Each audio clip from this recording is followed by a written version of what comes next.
I'm Vin. I'm Sori. And this is, The Protomen Act II. The Father of Death, and the name of the song is Here Comes the Arm, which means Last that and final one. the record is over. O-V-E-R. This is for the Big Homie River. It's for the Big Homie River. For timely topical political commentary, you can hit us up in Middle America with Vin and Sori. There are multiple ways to get your song reviewed. Dare listen up. My favorite is the community option. $1 at the gate gets you in at Patreon. Mm-hmm. You get to join an alliance. You put your points together, and that determines what songs we do. Or, if you're a filthy capitalist like Sori, $125 gets you straight to the head of the line. You hop, skip, and jump in front of everybody. You do that 3 times. You get pushed down to the $75 rate. Yeah, I just don't see how I'm filthy, but go ahead. Pushed down to the $75 rate, and there you go. This was a concept record, is a concept record. Absolutely. Basically, there's a mad scientist, machines take over the world. Sorry. And then there's a guy who invented something that like caused all the problem, and he's trying to fix it. And then there's this young kid who's like, I'm going after it, so I'm going to settle the score. He dies in that building explosion, remember? Did he die? Well, it said he fell. I mean, light up the night. He was going in there, and then Joe kicked the motorcycle's engine back to life. And then at the end, he dies. I think. I'm pretty sure he did. I think for some reason I kept thinking there was going to be some kind of resurrection. Yeah. Light held on to the hope that if the falling bodies was not the one he feared it must be. As he approached the ground, Light's fears were confirmed as he made out the glare of the flames above reflected in a scarred blast shield. He watched as Joe's body landed with a dull thump upon the small patch of grass in the courtyard side of the building. Well, by the time Light had reached the boy's body, a crowd had gathered. That's right. As he stood in the center of the onlooker, there's another explosion right on the ground, and another and another. In the distance, he could only see one by one the telescreen splintering and erupting into flames. So this kid's sacrifice begins the takedown of the evil genius guy. So this is the closing chapter. Here comes the arm, Protomen. Let's go.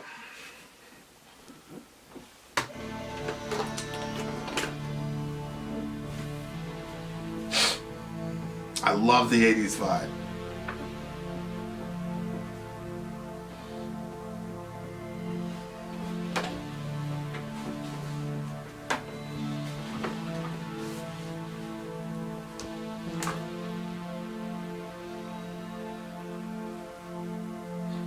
Ew.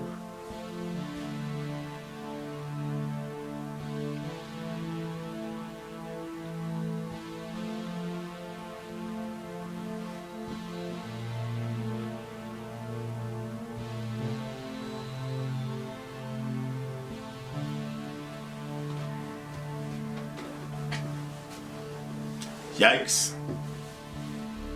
Emily, the crowd is gathered here. Emily's his dead girlfriend, basically. Once again, they fail to see.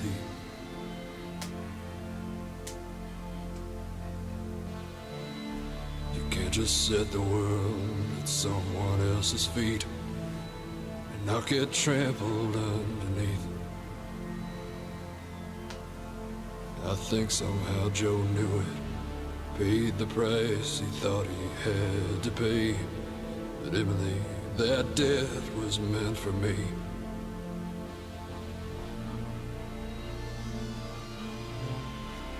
That death was meant for me.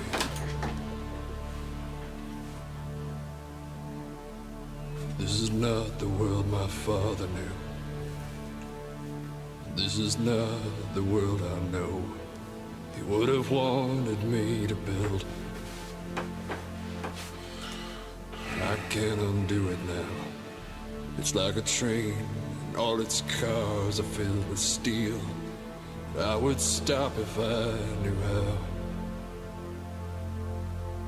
It is bearing down on me, so I will stand here with my shoulders square and tall. When the whistle blows, not falter. When the crash comes, I will fall. With so much steam and steel behind it, I won't slow it down at all. Oh God, oh God, here comes the arm.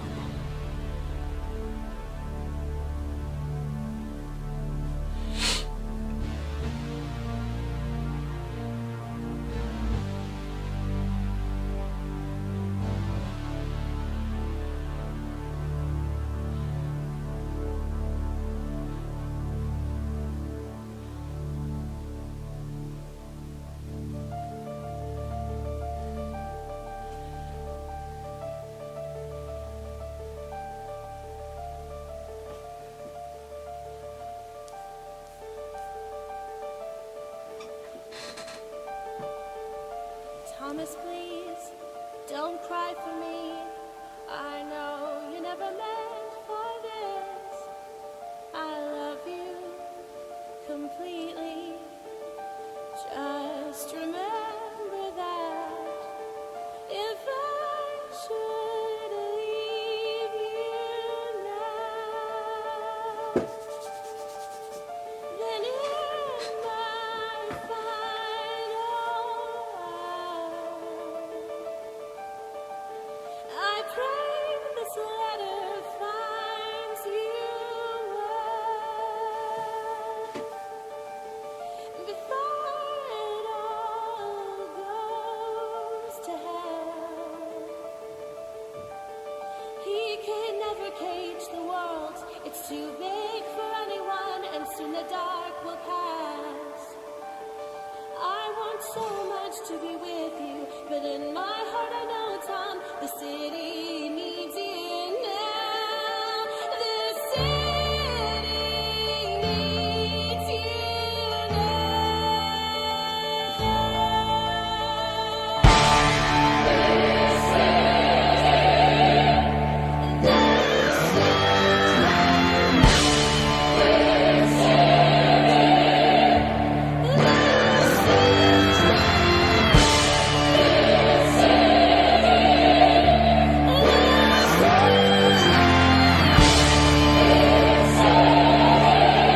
Woo! Chilly.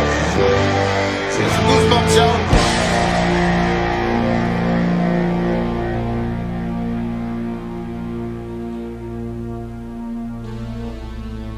Joe, when you see Emily, tell her to wait for me, 'cause I still have work to do. Okay, let's go, Dr. Light. Let's go, jihad, jihad, jihad.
Well, that's a good place to end on because it makes you want the next album.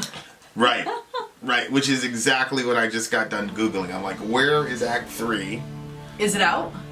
No, but really? I don't know the date when this was posted, but they basically said, yes, Act 3 will be on there when that bun is ready to come out of the oven. Okay. But I don't know what date that was published. Where is, I mean, it's in 2020.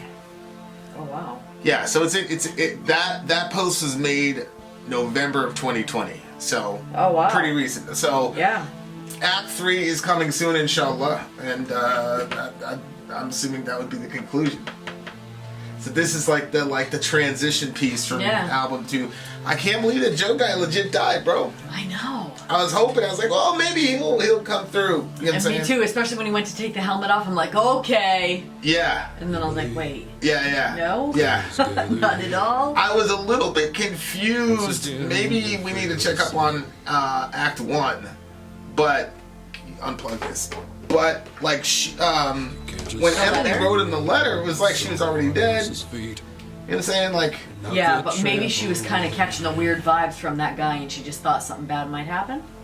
I don't know. I mean, it's possible, but you Because know, she we missed Act 1.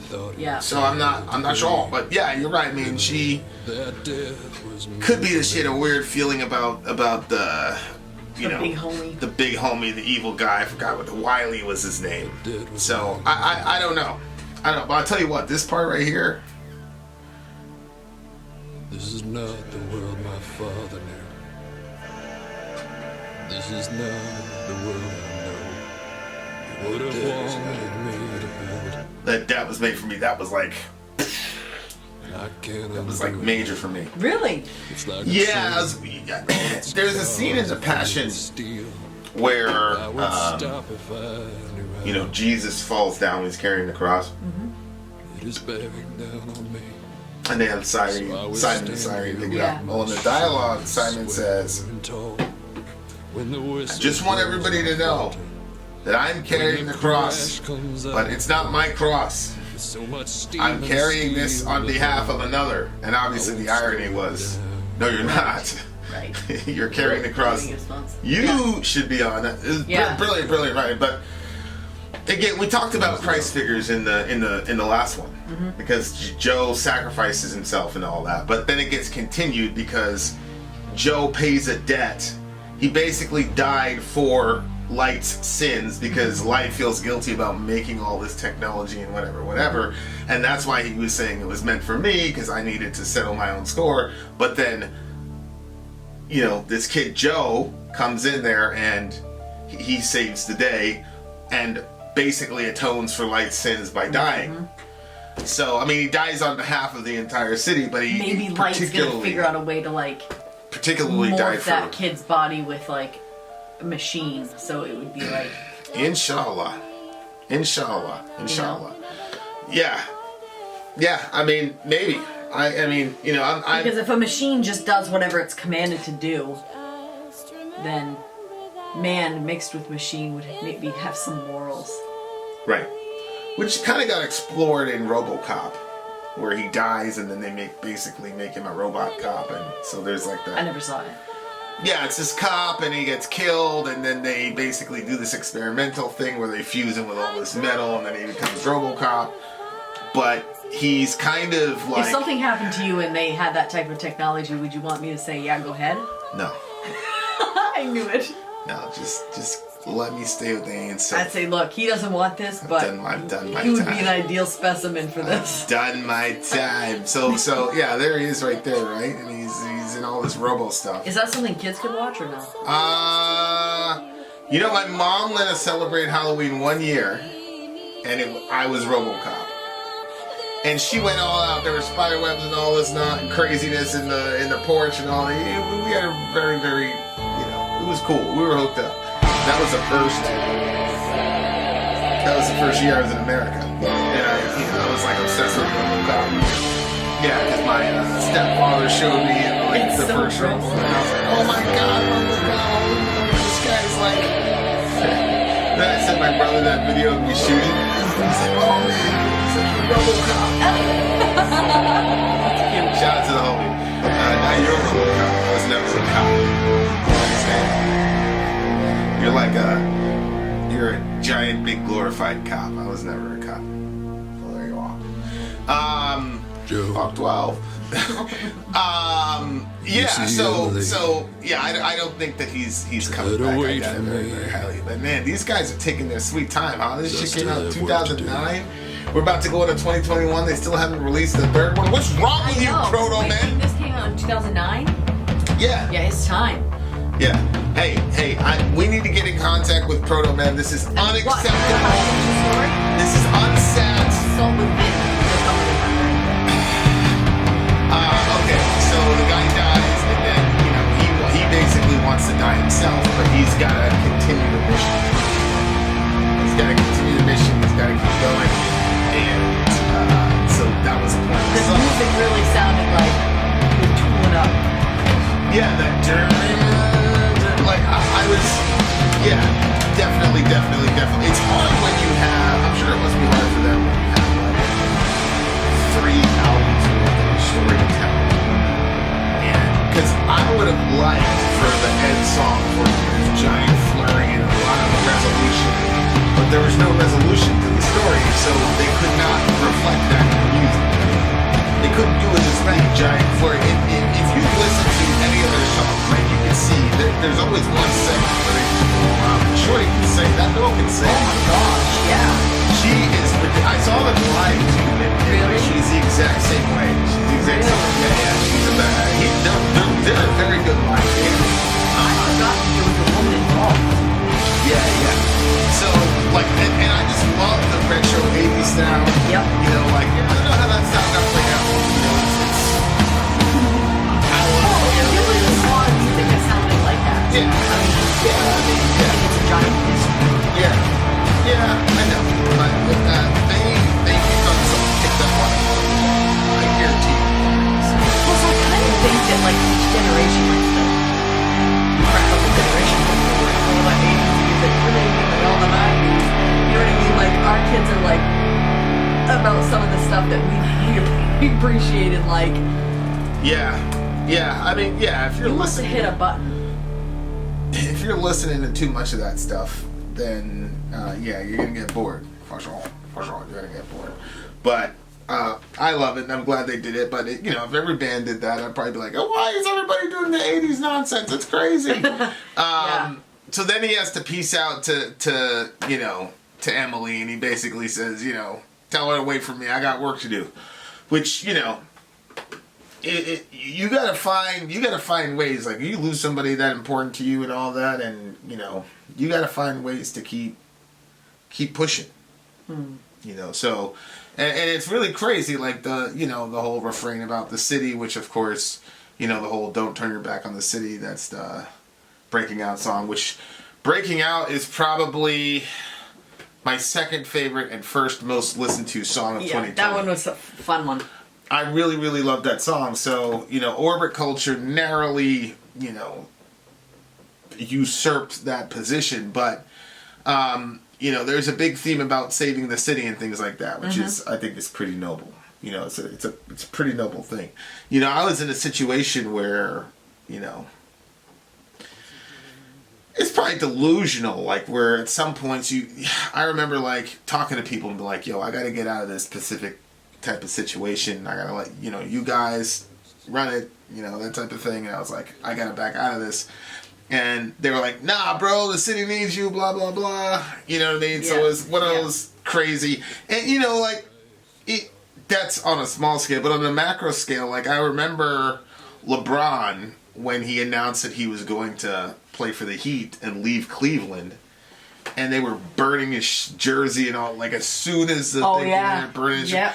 And then somebody basically did some math, and basically, like, him leaving cost them like $500 million in revenue. Like, not just the team itself, but all the things that surround that, the concession stands and the people outside, the bootleggers, all that, like, everybody suffered because one guy left a city. Like, when people talk about, like, oh, Michael Jordan is the greatest, blah, blah, blah. It's like, it's not even close to me, because when Michael Jordan left Chicago, they made it to the playoffs, and the NBA was doing relatively still well, and if it wasn't for a cheat call by the refs, they would have beat the Knicks and gone on, in my opinion, to at least challenge the Rockets. Mm-hmm.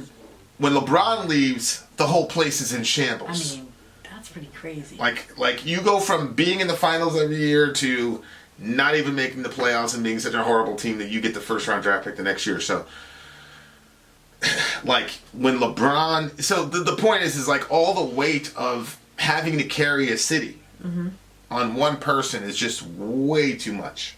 Yeah. It's way too much. But then conversely, this line was crazy considering our current seats in Laban. You can't just set the world at someone's feet and not get trampled underneath. Like, this is one of these things. Well, that's the thing. Are they a god or not?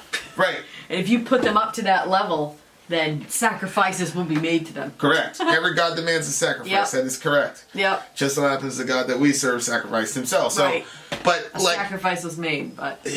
yeah, and we got the corner market on that. Every other god demands that you sacrifice. Yeah. Oh, yeah.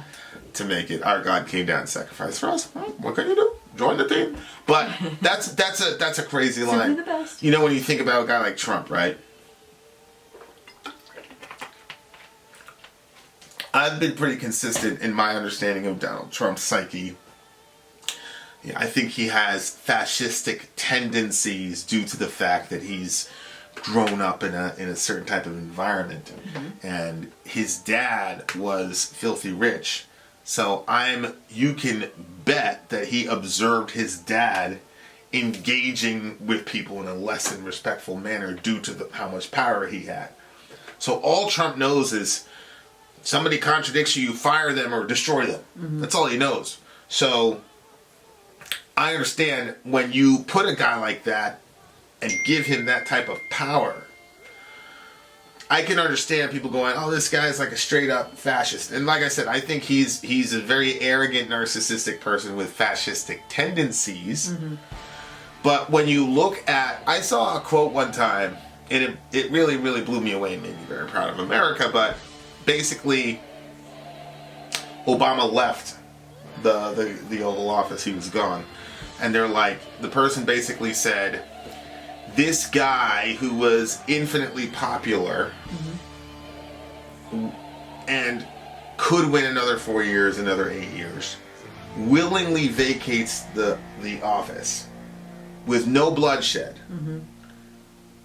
This is American, democracy. It was just a crazy angle. I was like, yeah, it's true. Like, when do you see that in human history where people are saying, okay, my run is up. Yep. I'm out of here. Yep. Or conversely, on the other side, you're running for re-election. You lost. Again, a bloodless sort of coup, changing of the guard, however you want to characterize it. Mr. Trump has done, I think, 50 lawsuits. He's lost 50 of them. They put the thing up in the Supreme Court. The Supreme Court, who had 3 folks appointed by him, they shot it down with like a half-page opinion, which I've gotten 152 pages opinions, not from the Supreme Court, but from the Circuit Court. Yeah. So that says something for sure. It's just, and I don't, people are ringing alarm bells. He's not going to leave. I mean, to be quite frankly, his followers are using more dangerous rhetoric than him. There's a pastor that was saying people need to fight, we need civil war. Like, pastors are saying this. You see other people talking about seceding from the union and all this other They're like, we're gonna secede, blah blah blah. And it's like, man, it's crazy because it shows that they really. Yeah, well, I was gonna say they don't really care about the actual vote of the people, but then, no. It's not necessarily that. It's that they don't believe that the vote was done right. Yeah, but again, they're going to say that just like the Democrats were saying for the last 4 years that the vote wasn't done right because it was Russian interference. You have 2 egomaniacal people who are afflicted with narcissistic personality disorder, and Hillary Clinton and Mr. Trump, and both of them could not accept that they both lost. And both of them could not accept who they lost to. Yeah.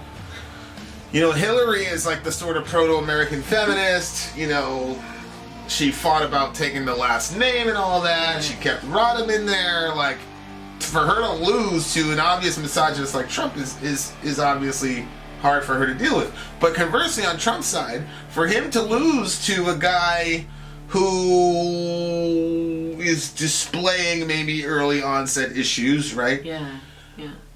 I think it's just too... I don't think that Trump's actions right now are really about a fascistic hold of power. I just think it's about He lost and How he can cannot this be accept possible? it. Yeah. And even if Pride. he gets everything shot down, he at least has planted that seed, and he knows his followers that they're going to say, "Oh, this was rigged," and so that he doesn't have to deal with the fact that he lost. Yeah. You know, so that's how I see it. But it's always a dangerous thing when a guy comes out and says, "I could shoot somebody in Times Square," and blah blah blah blah blah blah. It's like, he's like, "I could shoot somebody in Times Square and none of my followers would do anything." I'm like, "You're wrong. Your followers would probably shoot 3 or more people in Times Square following you." So, yeah, I think, and you know, like, I get annoyed just like everybody else. Like, our Middle America channel is like, you know, Facebook is like removing posts. We have to approve every post because it's not to their whatever standards. They're like, "Oh, we checked this through PolitiFact." We've already exposed how PolitiFact is full of shit. But at the same time, so I don't like it, and they clearly have a bias. However, when you read the line, "You can't set the world at somebody's feet and not get trampled underneath," social media is a phenomenon that no human being has ever experienced in the history of human beings.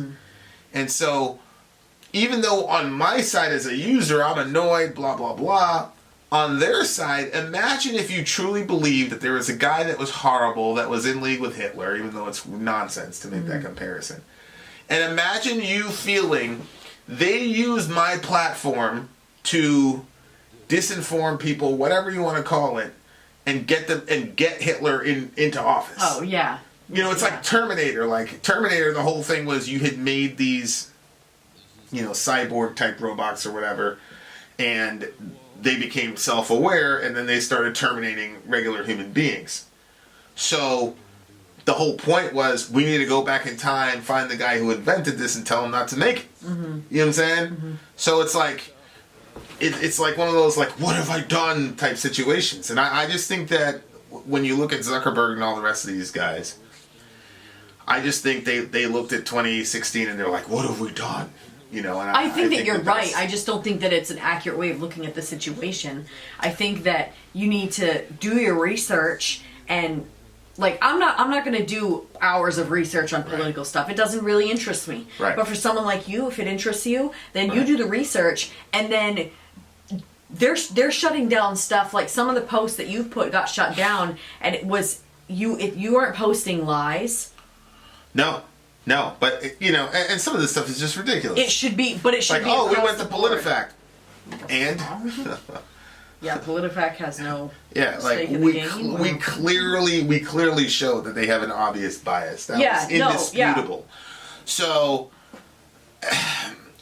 I get what's happening with the social media guys. Like, you know, DL Beluga's convinced that, you know, it's all part of a big giant left-wing conspiracy. You know, I just think that they feel like they've created a monster and they're trying their damnedest to fix the problem because they truly believe that Trump was the most dangerous whatever Noam Chomsky said and the rest of the people that said it. So, I think on a larger scope, like, that's the entire theme of the album. It's where it's like, you did this thing, you created this thing. And he even said something like, you know, my dad would have wanted me to build or something like that. He said that in the song. So, like, you do this stuff. Yeah, that's not the world I know he would have wanted me to build.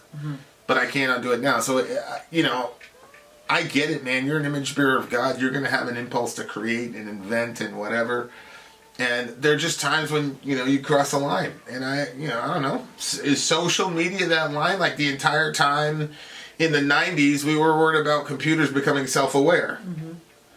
And we didn't even have the context or even the idea to even imagine what might end up being way more dangerous than, you know, self-aware machines, which is the thing called social media. And I think when you have countries like China and the rest of these other countries or whatever that are, you know, extremely oppressive, they manage that shit. Like, you know, because they know. Like, it's influence. So yeah, really, really interesting. What do you get the song? You go first. It's a solid 8.5 for me. Like I said, this is a transitional song You know, it's not meant to be like a song. I don't think. Maybe I'm wrong, but it seemed more like this is transitioning to get us prepared for Act 3. Yeah. So it wasn't like it is kind of heavy on the narration and low on the music and the lyrics. But again, like it's a transitional record. I think I'm gonna go with an 8.4. Same reason. Yeah, like it wasn't like, wow. But then her vocals, 8.6 because of her vocals. I agree. Shorty, okay, 8.7 for Shorty because of the vocals. Listen. All right, 8.7 across the board. 8.8. So listen. 8.8 across the board. Protomen. I, Vincent de Barga, de la Hoya, Beluga, invite you to come to our show. We'll have an interview, and then we'll command you to release Act 3. Yeah. Tell the truth. Good song, guys. Good album. Really, really good concept record. I had every time I see a Protomen thing in the queue, I'm like, yes, this is so good. Yes. I like that it's a story. Yeah, it's really, and again, just the vibe. The vibe is crazy. I love the vibe. There you are, dear listeners. Stay safe out there, y'all. Vin out. Sori out. Gone.